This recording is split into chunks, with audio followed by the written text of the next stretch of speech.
ये वाक़यात बार बार हो रहे हैं और इसमें जो पंजाबी इसको टारगेट किया जाता है, इससे एक खौफ व हिरास पंजाबियों के लिए ख़ास तौर पे पैदा हो चुका है कि जब वो वहाँ काम करने जाएंगे अपने आप कौन सेफ फील करेंगे। सिटी साहब, अल जज़ीरा की रिपोर्ट के मुताबिक अभी तक ये जो एक्ट ऑफ टेररिज्म है इसको किसी ने क्लेम नहीं किया, जिम्मेदारी कबूल नहीं की, लेकिन ओपनली हमारे वज़ीर-ए-आज़म और हमारे वज़ीर दाखिला मोहसिन नकवी साहब ने कहा है कि ये भारतीय स्पॉन्सर्ड अनासिर की खुली दहशतगर्दी है मासूम शहरियों के खिलाफ और इसका बदला लिया जाएगा।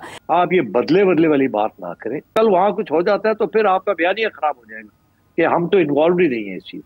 वो कहेंगे जी आप तो कहते थे बदला लिया, वो टेररिज्म, वही आपने हमारे ऊपर टेररिज्म करा दिया। भारत, आपको पता है कि इनकी ये प्रॉक्सी वॉर तब से शुरू है जब से अजीत डोवल साहब जो हैं उन्होंने भारत के नेशनल सिक्योरिटी एडवाइज़र ने ये कहा था कि हमें डिफेंसिव ऑफेंस की ये पॉलिसी लेनी चाहिए। अगर आप 6 महीने पहले के इंडिया को देखें और खुसूसन बुनियानुल मरसूस के पहले को इंडिया को देखें तो वो तो अमेरिका को आंखें दिखा रहा है, वो तो यूके को आंखें दिखा रहा है। मेरे ख्याल में जो इसका एक एथनिक एंगल है जिसके अंदर पंजाब के लोगों को टारगेट जो है वो किया जा रहा है, आई थिंक ये एक बहुत बड़ा प्रॉब्लम बनेगा इन द फ्यूचर, क्योंकि रोज़ाना आप बलूचिस्तान से पंजाब की लाशें नहीं उठा सकते हैं।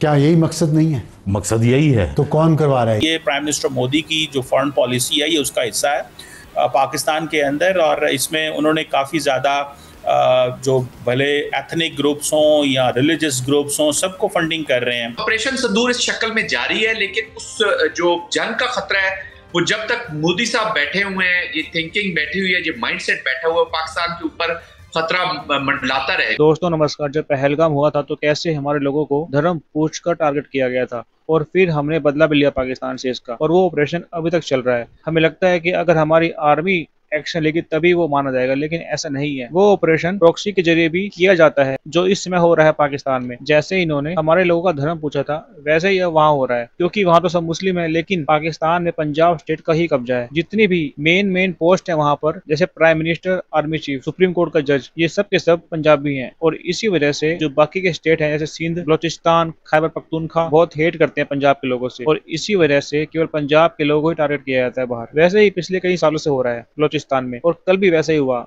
वहां बस रोकी और पंजाब के लोगों को अलग करके उन्हें ऊपर भेज दिया गया, क्योंकि पंजाब के लोगों ने, मतलब आर्मी चीफ ने बहुत जुल्म किया उनके ऊपर। उनके हजारों लोग गायब हो गए जो आज तक मिले ही नहीं है कई सालों से। तो वो लोग यही चाहते हैं कि हमें बस ये बता दो कि वो जिंदा है या नहीं, लेकिन उन्हें कोई जवाब नहीं मिलता। और ऊपर से वहां पर चाइना की एंट्री दे दी पाकिस्तान ने, तो बस फिर क्या था, उन लोगों का सबर जवाब दे गया। और फिर सिटी साहब, अल जज़ीरा की रिपोर्ट के मुताबिक अभी तक ये जो एक्ट ऑफ टेररिज्म है इसको किसी ने क्लेम नहीं किया, जिम्मेदारी कबूल नहीं की, लेकिन ओपनली हमारे वज़ीर-ए-आज़म और हमारे वज़ीर दाखिला मोहसिन नकवी साहब ने कहा है कि ये भारतीय स्पॉन्सर्ड अनासिर की खुली दहशतगर्दी है मासूम शहरियों के खिलाफ और इसका बदला लिया जाएगा। हमने देखा था कि इस तरह के इंसिडेंट्स के बाद पाकिस्तान हमेशा मोहतात रवैया अपनाता था और कहा जाता था कि तहकीकात कर रहे हैं, लेकिन भारत में अगर कोई वाक़या होता था वो फौरन पाकिस्तान पर इल्ज़ाम लगा देता था। ऑपरेशन सिंदूर के बाद हमने पाकिस्तानी हुकाम के रवैये में ये चेंज देखा है।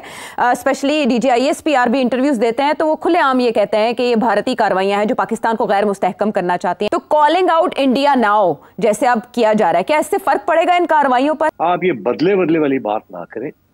आप एविडेंस इकट्ठी करें, उनको आइसोलेट करें। मगर बदला किया तो कल वहां कुछ हो जाता है तो फिर आपका बयानिया खराब हो जाएगा कि हम तो इन्वॉल्व ही नहीं है इस चीज। वो कहेंगे जी आप तो कहते थे बदला लिया, वो टेररिज्म, वही आपने हमारे ऊपर टेररिज्म करा दिया।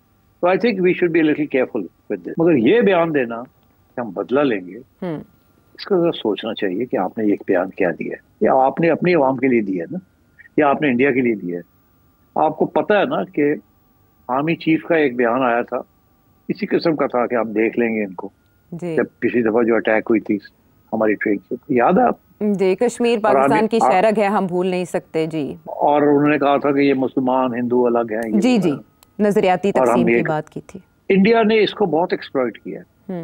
क्यों? इंडिया का ये कहना है कि ये इन्होंने ये बयान दिया, उसके बाद इन्होंने हमारे ऊपर ये अटैक करवा दी पहलगाम के ऊपर। इंडिया ने लिंक कर दिया था दोनों चीजों को। अब अगर आप ये बात कहते हैं कि जी हम बदला लेंगे और फिर वहां कुछ अटैक हो जाती है, तो इस दफा और भी ज्यादा इंडिया कहेगा ये आप तो कहते थे बदला लिया, आप देखें आपने फिर बंदे मार दी। एक पहलू ये भी है कि हम जितनी तेज़ी से देख रहे हैं कि अब ये वाक़यात बार बार हो रहे हैं और इसमें जो पंजाबी इसको टारगेट किया जाता है, इससे एक खौफ व हिरास पंजाबियों के लिए ख़ास तौर पे पैदा हो चुका है कि जब वो वहाँ काम करने जाएंगे अपने आप कौन सेफ फील करेंगे। ऑल्दो पाकिस्तान का हिस्सा और वहाँ पे वहाँ से लोग जब किसी दूसरी सूबे में मूव करेंगे वो भी इनसिक्योर फील करेंगे। तो ये जो सूबाइयत हम देख रहे हैं, जो गैप आ चुका है, डिस्टेंस, इसको ओवरकम करना इस वक्त किस हद तक ज़रूरी हो चुका है हमारे लिए? भारत, आपको पता है कि इनकी ये प्रॉक्सी वॉर तब से शुरू है जब से अजीत डोवल साहब जो हैं उन्होंने ये भारत के नेशनल सिक्योरिटी एडवाइज़र ने ये कहा था कि हमें डिफेंसिव ऑफेंस की ये पॉलिसी लेनी चाहिए और हमें थोड़ा अब पाकिस्तान के अंदर नॉन स्टेट एक्टर्स को सपोर्ट करना चाहिए। और वो इस मामले में बड़े खुले हैं और उनका मीडिया, आपको पता है कि अभी BLA जो है वो क्लेम नहीं करती रिस्पॉन्सिबिलिटी। तो भारत के जो चंद एक मीडिया हाउसेस हैं वो पहले ही उसके ऊपर तैयारी करके बैठे होते हैं और यहाँ से ऑपरेशन होता है, वहाँ पे इंडियन मीडिया के ऊपर चल रहा होता है। तो इस हवाले से मैं समझता हूँ कि ये जो ट्रांसनेशनल रिप्रेशन हो या प्रॉक्सीज का इस्तेमाल करना हो, ये प्राइम मिनिस्टर मोदी की जो फॉरेन पॉलिसी है ये उसका हिस्सा है पाकिस्तान के अंदर। और इसमें उन्होंने काफ़ी ज़्यादा जो भले एथनिक ग्रुप्स हों या रिलीजियस ग्रुप्स हों, सबको फंडिंग कर रहे हैं। वो बहुत हद तक कामयाब हैं। वो समझते हैं कि या तो हम पाकिस्तान पे डायरेक्ट हमले करेंगे, काइनेटिक ऑपरेशन करेंगे और इस तरह पाकिस्तान को डिस्टेबलाइज करेंगे, पाकिस्तान की इकॉनमी को ख़राब करेंगे, पाकिस्तान की जो ग्रोथ है, जो तरक्की हो रही है उसको रोकेंगे, या फिर प्रॉक्सीज के ज़रिए जो है वो इंगेज करें ताकि अगर बलूचिस्तान के अंदर इन्वेस्टमेंट आ रही है तो वो रोके। चाइनीज़ भाई हमारे जो वहाँ पे कारोबार करते हैं, बिज़नेस करते हैं, जिन्होंने इतनी बड़ी CPEC में इन्वेस्टमेंट की, उनको टारगेट करे ताकि उनको जो है वहाँ से भगाया जा सके।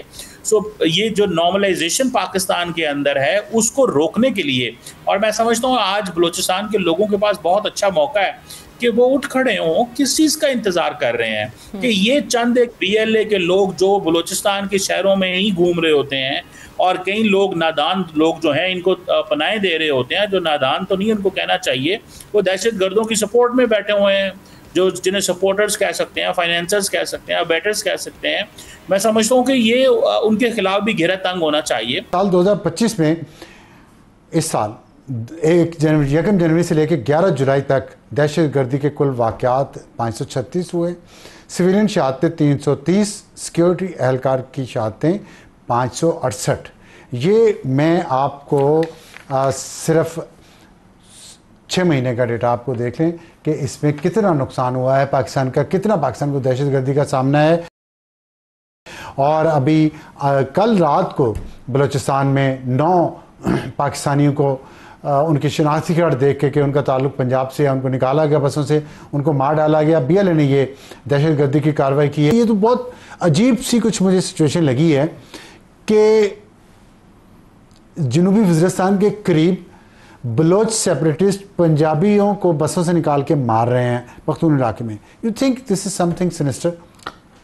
सिनिस्टर तो बहुत छोटा लफ्ज़ है मेरे ख्याल में। अच्छा। और जो सिचुएशन बनते हुए जा रही है, लाइक ये तो आप वो स्टैटिस्टिक्स बता रहे हैं जो कंजर्वेटिव स्टैटिस्टिक्स हैं जी, जो ओपन सोर्स से यूजुअली जो है हम कलेक्ट करते हैं। इट्स नॉट जस्ट, और आपकी स्टैटिस्टिक्स में भी वो बात जो है वो वाज़ेह है कि सिविलियन शहादतें इसमें कम हैं और सिक्योरिटी फोर्सेस की शहादतें जो है वो ज़्यादा हैं। मेरे ख्याल में जो इसका एक एथनिक एंगल है जिसके अंदर पंजाब के लोगों को टारगेट जो है वो किया जा रहा है, आई थिंक ये एक बहुत बड़ा प्रॉब्लम बनेगा इन द फ्यूचर, क्योंकि रोज़ाना आप बलूचिस्तान से पंजाब की लाशें नहीं उठा सकते हैं। क्या यही मकसद नहीं है? मकसद यही है। तो कौन करवा रहा है?